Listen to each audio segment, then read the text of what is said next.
Part of telling the history is to have the buildings. The other part is having the stories and the people and who lived in the buildings and what happened in the buildings. Buildings alone are not enough. People keep the stories alive. Takoma Park in this particular way is unique because we have one of the 40 boundary stones within our city limits. In fact, it helps mark the city limit. And it was in place when Benjamin Franklin Gilbert bought land to create the suburb of Takoma Park. And he bought land that included that boundary stone. So it has been part of Takoma Park from the very beginning of the founding of Takoma Park in 1883. The boundary stones were the way that the U.S. government carved out the 10 square acres when they created the District of Columbia.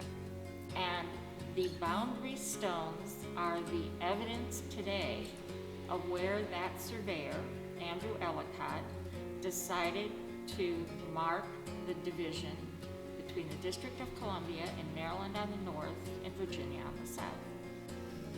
It makes that particular piece of granite the oldest landmark in Takoma Park. President Washington was a surveyor himself, so he knows Andrew Ellicott, who is the preeminent surveyor in North America.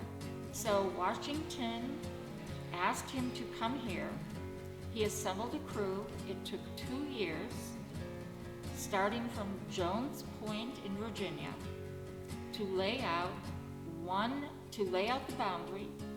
Every mile they were required to establish a granite stone marking the boundary line. They clear a 20-foot path for the next mile to where the next boundary stone is.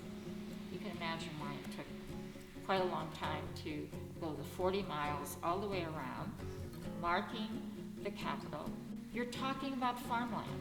You're talking about empty ground. You're not talking about streets that are already laid out.